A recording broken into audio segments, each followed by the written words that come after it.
அஸ்ஸலாமு அலைக்கும் வரஹ்மத்துல்லாஹி வபரகாத்துஹு. நாங்கள் ஒரு பாட்காஸ்ட் ரெக்கார்டிங் ஒன்றுக்கு போயிட்டு வந்துட்டிருக்கிறோம் ஜென்ஸியை பற்றி. ஸோ அதை என் கிளாஸ்மேட் அஷ்கர் அப்துல் ரஹ்மானோட செஞ்சோம்.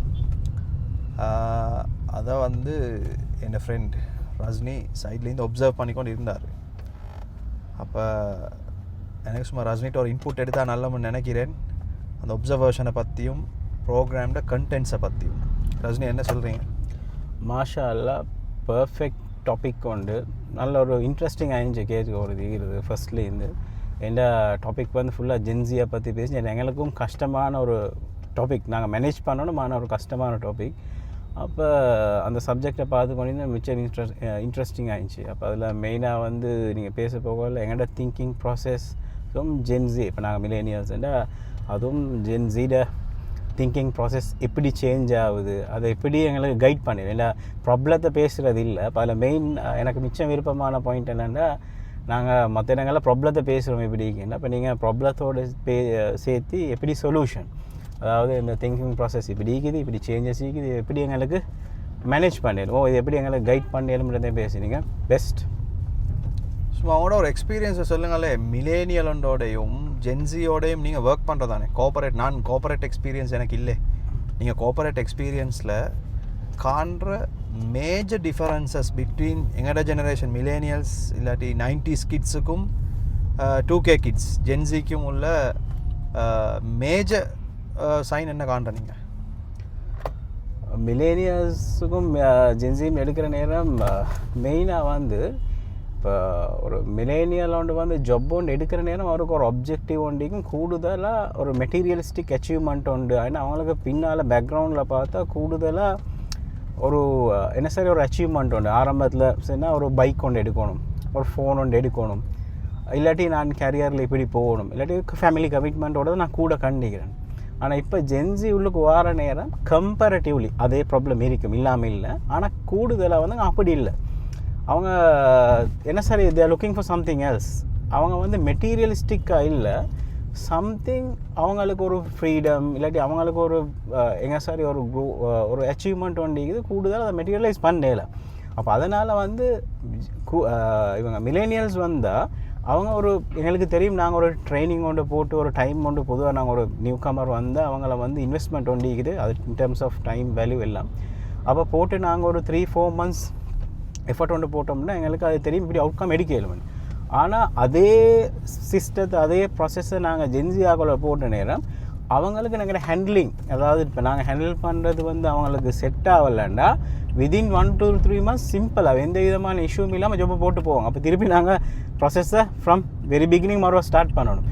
அப்போ இது ஒரு ப்ராப்ளம். ஆனால் திருப்பி இந்த ப்ரோக்ராமில் பார்க்க போகல தான் விளங்கிச்சு எங்களுக்கு இதை ஏர்லி ஸ்டேஜில் ஐடென்டிஃபை பண்ணலுமெண்டா அவங்கள எங்களை அந்த ட்ரக்குள்ளுக்கு போட்டு இந்த டிசப்பாயின்மெண்ட் 2 சைடுக்கும் இல்லாமல், அதாவது நாங்கள் எம்ப்ளாயர் சைட்லேயும் அதே மாதிரி எம்ப்ளாயி சைட்லேயும் வந்து டிசப்பாயின்மெண்ட் ஒன்று இல்லாமல் செஞ்சுக்கொள்ளையும் இந்த திங்கிங் ப்ராசஸும் அவங்களோட அல்டிமேட் ஆப்ஜெக்டிவ் என்னன்றதை விளங்கிக்கொண்டு.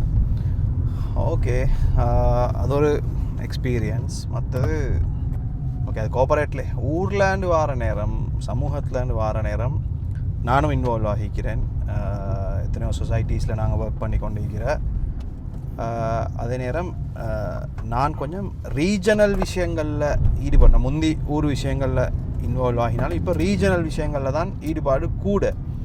அப்போ நாங்கள் ஊர்களில் ஈடுபட்ட நேரம் எங்களுடைய ஜெனரேஷனோட தான் ஒர்க் பண்ணினேன். அதனால் அந்த ஜெனரேஷன் கேப்பையோ டிஃபரன்ஸையோ பற்றி பெருசாக பேசலை. நான் என் மைண்ட் செட்டும் அவங்களோட மைண்ட் செட்டும் ஒன்றாத்தான் இருந்துச்சு. என்ன ஒருத்தர் தலைவராக போட்டால் நான் ஆர்டர் பண்ணினா அவங்க அந்த வேலைகள் வாங்குறது, வேலை செய்கிறது, சேர்ந்து வேலை செய்கிறது ஒரு எங்களோட சைக்காலஜிக்கு லேஸாக இருந்துச்சு. ஆனால் இப்போ ரீஜனலில் வந்து சிலெக்டட் க்ரௌட் உண்டு, cream of the crowd filter ஆகித்தான் எங்களோட கைக்கு வந்து சேர்றாங்க.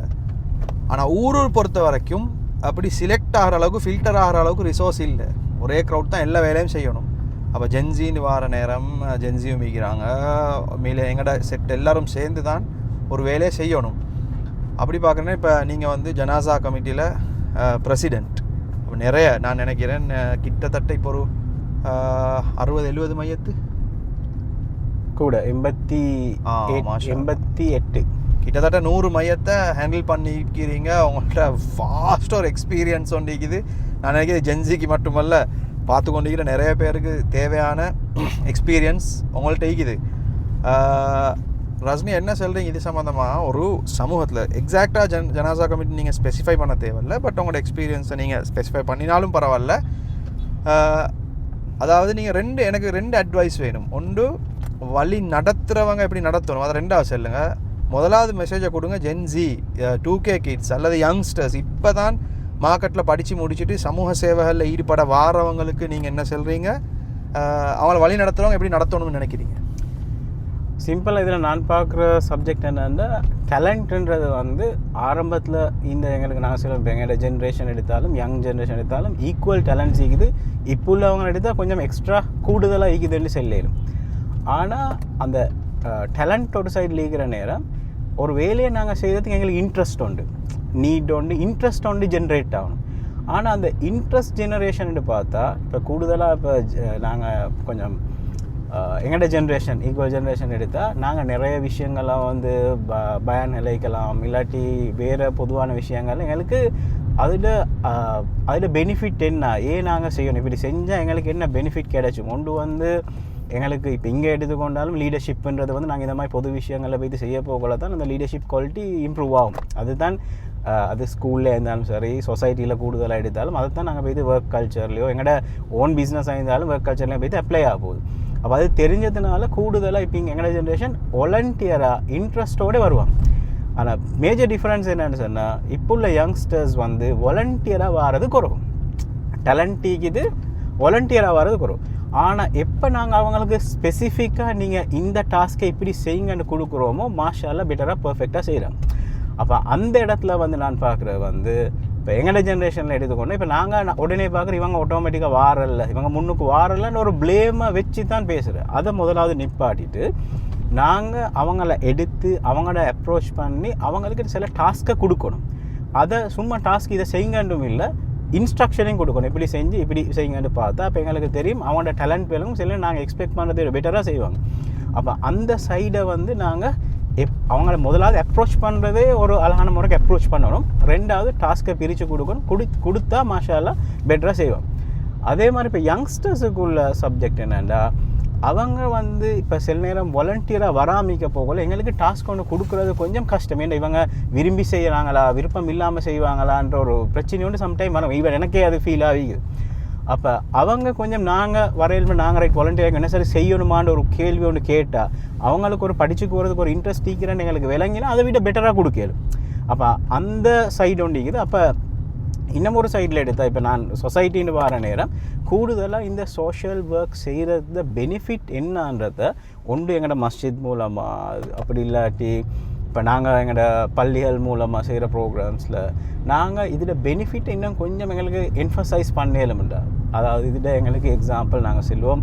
இப்போ கூடுதலாக இப்போ நாங்கள் ஸ்பெசிஃபிக்காக நீங்கள் ஜனாசா கமிட்டியை சின்னத்தினால எங்களுக்கு தெரியும், பொதுவாக வந்து எங்களுக்கு தெரியும் கபரு வெட்டுன்ற ஒரு டாஸ்க் கொண்டு.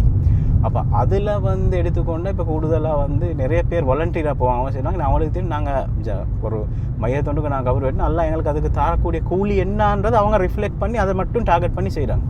அதே மாதிரி சிலாக்கள் ஈக்கிறாங்க. இப்போ எனக்கு எந்த எக்ஸ்பீரியன்ஸில் பார்த்தா கஃபன் துணி அவங்க பேரை செல்ல மாட்டாங்க. ஒவ்வொரு மையத்துக்குள்ள நேரம் அவங்க இண்டிவிஜுவலாக கஃபனை கொடுப்பாங்க. ஏன்னா அந்த கஃபன் கொடுத்தா இதை பெனிஃபிட் என்னன்றது தெரிஞ்சதுனால வாலண்டியராக வருவாங்க. இதே மாதிரி ஹாஸ்பிட்டல் இருக்கக்கூடிய ஆட்களுக்கு எங்களுக்கு தெரியும் சில நேரம் அடல்ட் டயப்பர்ஸோ இல்லாட்டி அதே மாதிரி ஹாஸ்பிட்டல் எக்யூப்மெண்ட்ஸோ தேவையான நேரம் இண்டிவிஜுவலாக கொஞ்சம் இது கூடுதலாக வந்து கொஞ்சம் எல்டர் ஜென்ரேஷனில் இருக்கிற ஆட்களுக்கு பெனிஃபிட் தெரிஞ்சிக்கிறதுனால அவங்க வாலண்டியராக வந்து இண்டிவிஜுவலாக வந்து பேரையும் செல்ல வரணும்னு செல்லுவாங்க. ஆனால் யங்ஸ்டர்ஸுக்கு வந்து இதில் பெனிஃபிட் தெரியான்றதுனால தான் சம்டைம் வாலண்டியராக முன்னுக்கு வர்றது குறவாகிக்குது. அவங்களுக்கும் இது எங்களுக்கு பெனிஃபிட்டை இன்னும் தீக்கிறன்றது விளங்கினா நான் நினைக்கிறேன் இன்ஷால்லா அவங்களும் முன்னுக்கு வருவாங்க, அவங்களும் இதை விட பெட்டராக முன்னுக்கு வருவாங்க. இதுதான் என் யங்ஸ்டர்ஸ். இப்போ நான் பார்க்குற சில நேரம் இந்த வேலை செய்கிற நேரம் நிறையா கண்டிக்கிற வந்து அந்த ஜென்சி 2K கிட்ஸ் எல்லாம் வந்து டக்குன்னு ஹர்ட் ஆகி சின்ன விஷயம் முந்தி உள்ள ஆக்களுக்கு அப்படி இல்லை. நாங்கள் நாய் பெயின் சின்ன காலங்களும் மீக்கிற அவங்க வந்து எங்களோட இன்னும் மோபத்தா சொரின்னு சொல்லிட்டு வேலை செஞ்சேன். இந்தக்குள்ள ஆக்களுக்கு என்னப்பா இப்படி செஞ்சேன்னு கேட்டோன்னா கோவம் பிடிச்சி கொண்டு வீட்டுக்கு போன கேஸ் எல்லாம் நாங்கள் எத்தனையோ பார்த்துக்கிறேன். அப்போ இந்த மாதிரியான டைமில் இப்போ நீங்கள் ஜென்சிக்குரிய விஷயத்த சொன்னீங்க, 2K இந்த புதிய ஆக்களுக்கு விஷயத்த சொன்னீங்க. எங்கட ஜெனரேஷன் இப்போக்கி நாங்கள் தானே எக்ஸ்கோலையும் கமிட்டிஸில் மீக்கிற எங்கட ஜெனரேஷன் நீங்கள் கொடுக்குற அட்வைஸ் என்ன, யூத்தோட எப்படி நடந்து கொள்ளணும்னு நீங்கள் நினச்சிரு? பர்சனலாக என்ன எடுத்துக்கொண்டா இப்போ முதலாவது இப்போ நாங்கள் எடுத்து எங்களுக்கும் பிள்ளைகளுக்கு தானே இப்போ கிட்டத்தட்ட அடுத்த too young maybe alpha generation வரக்கூடிய இப்போ நாங்கள் எங்களுக்கு அவங்களுக்கு சொல்லி கொடுக்க போகல எங்களுக்கு விளங்குது. நாங்கள் எங்களுக்கு இருக்கிற நாலேஜ் அப்படியே ட்ரான்ஸ்ஃபர் பண்ணலுமா, அவங்களுக்கு சொன்ன அவங்களுக்கு செல்ஃப் ரெஸ்பெக்ட்ன்றது ஒரு பெரிய விஷயமே. ஓப்பனாக சொன்ன சில டைமுக்கு வந்து அவங்களுக்கு வந்து செல்வம் இப்போ நான் சில 2 யங் ஒரு 6-7 இயர்ஸுக்குள்ளிக்கா போகல தவறுதல் அவங்களுக்கு சில நேரம் வந்து வாஷ்ரூம் தெரியாமல் போயிடும். ஆனால் அது அவங்களுக்கு நாங்கள் திருப்பி குத்தி காத்தினோம்னா அதில் பெரிய அளவில் அவங்களோட மனசு பாதிக்கப்படுது. ஆனால் எங்களோட ரேஞ்சில் அப்படி ஒரு பிரச்சனையே இல்லை. சில நேரம் அது பெரிய ஒரு ப்ராப்ளமாக நாங்கள் பார்த்து மீக்க மாட்டோம். ஆனால் இதை எங்களுக்கு ஒரு பெஸ்ட் லேர்னிங்காக எடுக்கலும் எங்களோட புள்ளையிலோ அப்படி இல்லாட்டி வந்து எங்களோட வந்து பிரதர் சிஸ்டர்ஸ்ட புள்ளைகளுக்கு தானே எங்களோட மருமக்கள் நெஃப்யூஸ். அப்போ அவங்க எப்படி டீல் பண்ணுறாங்க, அவங்களுக்கு ஒரு பிரச்சனையை வந்து நாங்கள் சிலப்போ அவங்க எப்படி கேள்வி கேட்குறாங்க, ஒரு சப்ஜெக்டை பேசினா எந்த அளவுக்கு டீப்பாக கேள்வி கேட்குறாங்க, அவங்களோட லாங்குவேஜ் எப்படி இருக்குது, அதே மாதிரி எந்த விஷயத்தில் அவங்க மோட்டிவேட் ஆகுறாங்க, எந்த விஷயத்தில் அவங்க டக்குண்டு அப்செட் ஆகுறாங்க. இதே சப்ஜெக்ட் தான் ஜென்சியில் கிட்டத்தட்ட கொஞ்சம் டிஃபரன்ஸிக்கும் வரும். அப்போ அந்த டைமில் வந்து எங்களுக்கு வந்து நாங்கள் உண்மையாக வந்து நான் கூடுதலை இங்கே மட்டுமே எப்போவுமே நாங்கள் யோசிச்சுற எங்களோட சைடை மட்டும்தான் பொதுவாக ஜென்ரலாகவே நாங்கள் எப்போவுமே அது பெரிய ஆக்கால் இருந்தாலும் என்ன லெவலில் நாங்கள் எங்களோட சைடை மட்டும்தான் நாங்கள் யோசித்தோம். ஆனால் எந்த ஒரு ப்ராப்ளத்தையும் நாங்கள் வந்து அவங்களோட ஷூஸுக்கு இறங்கணும், அவங்களோட லெவல்லேருந்து அவங்க உலகத்தை பார்க்கணும். நாங்கள் எங்களோட உலகத்துலேருந்து கொண்டு அவங்களுக்கு அட்வைஸ் பண்ண போனால் ஒரு நாள் நடக்க போகிற விஷயம் இல்லை. எங்களுக்கு 7 மணி சொன்னால் நாங்கள் வந்து அவங்களோட உலகத்துலேருந்து அவங்களோட உலகத்தை பார்த்தா தான் எங்களுக்கு வந்து சொல்யூஷன் ஒன்று கொடுக்கலும். அதுக்கு பெஸ்ட் ஆப்ஷன் தான் நான் சொன்ன உண்டு எங்களோட கிட்ஸோ இல்லாட்டி எங்களோட நெஃப்யூஸ் நீஸோட அவங்க எப்படி பார்க்குறாங்கன்ற ஒரு ரிஃப்ளெக்ஷன் எடுத்து அதை எங்களுக்கு எக்ஸ்பெரிமெண்ட் பண்ணி பார்க்கணும். ஒரு ஐடியா செய்கிறத விட எங்களுக்கு ஒரு டாஸ்க்கை வச்சு நாங்கள் எங்களுக்கு ஒரு ப்ராப்ளத்தை ஐடென்டிஃபை பண்ணுறோம். உதாரணத்துக்கு நாங்கள் சென்னோன்னா டக்குன்னு இவங்க மூஞ்சி சுழிச்சுக்கொண்டு அடிச்சுக்கொண்டு போகிறாங்க. அப்போ இதை நாங்கள் இப்படி ஹேண்டில் பண்ணி பார்ப்போம். ஒரு 2-3 எக்ஸ்பெரிமெண்ட்டை பண்ணி பார்க்கணும். அந்த எக்ஸ்பெரிமெண்ட்டை படிக்க எங்களுக்கு விளங்கும். ரைட் சக்ஸஸ் ஆகுதுன்னா எங்களுக்கு அடுத்தடுத்த ஸ்டெப்பு போயிடும். அதே மாதிரி தான் ஒவ்வொரு கேஸ் பை கேஸஸ் எங்களுக்கு இந்த விஷயத்தை ஹேண்டில் பண்ண இயலும். இப்போ கூடுதலாக வந்து இப்போ நாங்கள் ஒரு சொல்யூஷன் கொடுக்குறத விட நான் ட்ரை பண்ணுறோமே கோஆப்ரேட் சைடில் ட்ரை பண்ணுறது அவங்க மூலமாகவே அதை செய்ய வைக்கலுமா, அவங்களாவே அதை ரியலைஸ் பண்ணி அவங்களுக்கே செய்ய வைக்கலுமா, அவங்க மூலமாகவே சொல்யூஷன் எடுக்கிற நேரம் கூடுதலான சக்ஸஸ் வரும். இப்போ ரஜினி கோஆப்பரேட்டில் கட்டாயம் ஜென்சி 2K கிட்ஸ் எல்லாம் யங்ஸ்டர்ஸ் தேவை, இல்லாட்டி அதை ரிக்ரூட் பண்ணுறதுட அத்தாரிட்டி டிசிஷன் மேக்கிங் ஓட கையில் இருக்காது. கம்பெனியில் அவங்க டிசைட் பண்ணி உங்களுக்கு கீழே எடுத்து தருவாங்க, நீங்கள் கட்டாயம் அவங்களோட வேலை செஞ்சே ஆகணும். ஆனால் ஊர் சமாஜம்னு வரப்போக்குள்ள இப்போ உதாரணத்துக்கு நாங்கள் எங்கடே எக்ஸாம்பிள்ஸ் எடுப்போமே, அவங்களோட ஜனாசா கமிட்டி ஆகிக்கலும், ஆல் பாய்ஸ் ஆகிக்கலும், வெல்ஃபேர் ஆகிக்கலும், இதுகளுக்கு கட்டாயம் இந்த யங்ஸ்டர்ஸ் தேவைதானா, இல்லாட்டி எங்கட ஜென்ரேஷன் உள்ள ஆக்களையும் இந்த பழைய ஆக்களையும் வச்சு வேலையில் செஞ்சு முடிச்சுடேலும்னு நினைக்கிறானே? 100% வந்து யங்ஸ்டர்ஸ் இல்லாமல் செய்யலை ஒப்வியஸ்லி. ஏன்னா அவன் தான் நெக்ஸ்ட் ஜென்ரேஷன். இதை கொண்டு போகிறாண்டா இப்போ நாங்கள் செஞ்சு கொண்டு போகலும், ஆனால் இதை சஸ்டெயின் பண்ணணும்டா யங்ஸ்டர்ஸ் 100% எசென்ஷியல். அவங்க இல்லாமல் எங்களுக்கு இதை ஷார்ட் டேர்ம் ஓகே, பட் ஆனால் ஃப்யூச்சருக்கு கொண்டு போகல. அவங்களும் இதில் பார்ட் ஆஃப் த ப்ராசஸ், அவங்க ஈக்கவே வேணும். நான் உண்மையில அதை கேள்வியை கேட்டது வந்து ரியலாக தான் கேட்டேன். இல்லாட்டி இவங்க எங்கே எக்கேடு கேட்டாலும் பரவாயில்ல சொல்லிட்டு இவங்களை விட்டுட்டு நாங்கள் செஞ்சு கொண்டு போகிறா, இல்லாட்டி கட்டாயம் இந்த கேப்பை பிரிட்ஜ் பண்ண வேண்டிய தேவை சொசைட்டி லீக்கான்னு பார்க்குறதுக்கு சொல்லி. அப்போ நீங்கள் சொல்லி கட்டாயம் தேவை ஒன்று, வேலை செய்கிறதுக்கும் தேவை, ஃப்யூச்சருக்கு சஸ்டெயின் பண்ணுறதுக்கும் கட்டாயம் அந்த ட்ரைனிங்கை கொடுக்கவும் வேணும்னு சொல்லி. ஏன்னா அவங்க நினைக்கிறோம் தெரியுமா, நாங்கள் இவங்கள்ட்ட ட்ரெயின் எடுக்க தேவையில்லை, இவங்க இல்லாத காலத்தில் நாங்கள் பழகிக்கொள்வோம் யூடியூப்பை பார்த்துட்டு. இல்லை உண்மையுமே அதை இப்போ இன்றைக்கி ChatGPT யூடியூப்பில் பார்த்தா நிறைய விஷயத்த எங்களுக்கு வந்து தேடிக்கொள்ளையிலும். ஆனால் வந்து அதை இம்ப்ளிமெண்ட் பண்ணுற ஸ்கில்ஸ் வந்து ப்ராக்டிக்கலாக நாங்கள் செல்லுவோம். எங்களோட லாங்குவேஜில் செய்யலாம், நாங்கள் கொஞ்சம் பட்டு கேடணும், நாங்கள் வந்து கொஞ்சம் புழுந்தெலும் போகணும், மிஸ்டேக்ஸ் வரணும். அந்த இடத்துல எங்களுக்கு எக்ஸ்பீரியன்ஸ் வந்து மேட்டர்ஸ். இப்போ உதாரணத்துக்கு நான் சும்மா செல்றேன், எங்களுக்கு இன்றைக்கி எவ்வளோ யூடியூப் டியூட்டோரியல்ஸ் இருக்குது. கிரிக்கெட் எடுப்போமே, கிரிக்கெட்டில் வந்து நாங்கள் செல்வோம் டெத் பவுலிங் நாங்கள் லாஸ்ட் டெத் பவுலிங் எடுப்போம் ஈஸி. அப்போ இந்த போலிங் இந்த போல் இப்படி தான் போடணுமெண்டா இன்றைக்கு எவ்வளோ யூடியூப் டியூட்டோரியல் எடுக்கலும் எல்லாம் செய்யலும். ஆனால் ஒரு யங்ஸ்டர் பெய்த்து போடுற நேரம் ஒரு நான் எந்த அண்டர்ஸ்டாண்டிங்கில் நான் பார்த்து அது லோக்கல் இன்டர்நேஷ்னல் லெவலில் அவருக்கு ஒரு பேனிக் ஒன்றிக்கும் அந்த பேனிக்கில் வந்து அவருக்கு எக்ஸ்பெக்ட் பண்ண டெலிவரியை கொடுக்கலாம். எப்போ ஒரு மென்டர் உண்டு ஒரு சீனியர் ஒன்று கிட்டே இந்த முதுகை தட்டி இப்படி செய்யணும் போல் எப்படியுமே ஃபஸ்ட்டுக்கு போட்டு ஃபஸ்ட் போலுக்கே 6 ஒன்று போகுதுண்டா அடுத்த டைம் கைட் பண்ணி இவர் ஈக்கிறாருன்ற போக்கொள்ள அவருக்கு என்ன செய்யலும் அந்த பயம் முடுபட்டு திருப்பி ஒரு மேட்ச்சில் சில நேரம் அப்செட் ஆகலும் செகண்ட் தேர்ட் ஆகல தான் அவர் எக்ஸ்பீரியன்ஸுக்கு வருவார். எக்ஸாக்ட்லி அதே மாதிரி சேம் திங் வந்து கடைசி நாங்கள் செல்வோம். இப்போ ஒரு ஷார்ட் ஒரு லாஸ்ட் ஓவரில் எங்களுக்கு ஒரு 8 ரன்ஸ் எடுக்கிது. லாஸ்ட் ஒரு 2 to 3 விக்கெட்ஸ் இருக்குது. அப்போ பின்னால் எங்களுக்கு ஒரு சீனியர் ஒன்று டிக்கிறேன்டா அந்த பிளேயர் விளையாடுறதுக்கும் பின்னுக்கு சீனியர் ஒருத்தரம் இல்லை. மேபி ஒரு இன்எக்ஸ்பீரியன்ஸ் ஆகிறது நெய்க்கிறேன்னா அவரோட பேனிக் கொண்டு வந்துடும். அப்போ எப்போவுமே அந்த சீனியர் ஒன்று எங்களுக்கு கைடுக்கோ மென்டராக பின்னால் ஈக்கிறேன்னு போகல அவங்க ஃபேமிலியாக இறங்குவாங்க. அந்த டைமுக்கு என்ன செய்யணும் இப்போ நாங்கள் எப்போவுமே நாங்கள் பிளான் பண்ண மாதிரி ஒன்றும் நடக்க போகிறதில்ல. அந்தந்த சிச்சுவேஷனுக்கு ஏற்ற மாதிரி நாங்கள் பிளான் பி ஒன்று அமைச்சிக்கணும் அந்த இடத்துக்கு ஏற்ற மாதிரி போவோம். அப்போ அந்த எக்ஸ்பீரியன்ஸ் வந்து ஒரு எக்ஸ்பீரியன்ஸான ஒரு எல்டர் ஜென்ரேஷனோட ஒரு அந்த சிச்சுவேஷன் இதுக்கு முந்தி ஃபேஸ் பண்ண ஒருத்தர்கிட்ட தான் வரும். அப்போ எப்போவுமே வந்து யங்ஸ்டர்ஸ் ஆப்வியஸ்லி எங்களை நியூ டெக்னாலஜியோட போயிடும். ஆனாலும் இந்த ஸ்கில்ஸை அந்த அந்த மெச்சூரிட்டி எடுக்கிறதுக்கு ஒரு மென்டர் ஒரு கைடர் ஒன்று கட்டாயம் எக்ஸ்பீரியன்ஸ் உள்ள ஒருத்தர் தேவை. உண்மையான சரி இப்போ இந்த மதீஷ பத்திரன் எடுத்துக்கொண்டா அவனுக்கு அதுதான் மேட்ச். தோனிக்கு அது இன்னொரு மேட்ச் இல்லையா அந்த மேட்ச்சில் அது மாதிரி இப்போ ஜனாசா எடுத்துக்கொண்டாலும் புதுசாக வர யங்ஸ்டர்ஸுக்கு அதுதான் அவங்களோட ஃபர்ஸ்ட் செகண்ட் ஜனாசா வரைக்கும் சர்வீஸ் செய்கிறது. உங்களுக்கு 88 ஜனாசா செஞ்ச போது உங்களுக்கு இன்னொரு ஜனாசா தானே அது கேட்டேன். இப்போ அந்த பொயின்ட்லேயும் இன்னொரு எக்ஸாம்பிள் ஒன்று சொல்கிறேன்டா. இப்போ நாங்கள் ஜென்ரலாக நாங்கள் நினைப்போம் வந்து மையத்தொண்டு வந்து நார்மலாக எங்களுக்கு குளிப்பாட்டி கஃபன் செஞ்சு போட்டு சிம்பிள் வேலை தானே. ஆனால் சில மையத்துக்கு வந்து ஆக்சிடெண்ட்ஸில் பட்டு வந்த மையத்தேலி ரெண்டாவது அவங்க வேறு சில நோய்களோட ஆல்ரெடி இந்திப்பாங்க.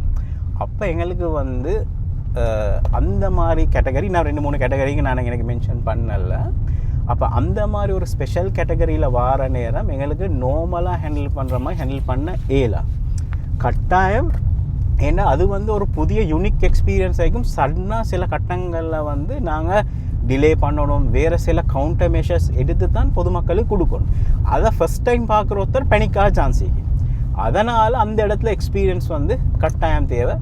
அப்போ நான் ஃபஸ்ட்டுக்கு நான் கிரிக்கெட்டோட சின்ன மாதிரியே தான் இந்த மாதிரி விஷயங்கள். அடுத்தது சில கட்டமைக்குது வந்து நாங்கள் நார்மலாக வந்து எடுத்துக்கொண்டு நாங்கள் செல்வோம் ஒரு ப்ரொசஸில் போய் தீப்போம். ஆனால் அந்த இடத்துக்கு வந்து நாங்கள் சில எக்ஸ்பீரியன்ஸ் உள்ளாக்கள் எடுத்தால் ஈஸி டூல்ஸை வச்சு அவர் வந்து சிம்பிளாக முடிச்சுவார். உதாரணத்துக்கு எங்களோட நான் பார்த்த ஒரு விஷயம் வந்து எங்கள் வீட்டில் ஒரு தேவை ஒன்றுக்கு வந்து ஒரு சிலிண்டர்ஸ் எங்களுக்கு தெரியும். நாங்கள் சிலிண்டர்ஸ் இறக்குவோம் கிணத்துக்கு போடுறதுக்கோ இல்லாட்டி வேறு சில ட்ரைனேஜ் சிஸ்டத்துக்கு. அப்போ அதை வந்து பசந்தாக இறக்குறதுக்கு நான் பார்த்திக்கிறேன். நார்மலாக வந்து என்ன செய்வோம் ஒரு க்ரேன் ஒன்று வச்சு ஒரு சிஸ்டம் ஒன்றிக்கு தானே அந்த சிஸ்டத்துக்கு தான் இறக்குறது தான் முறை.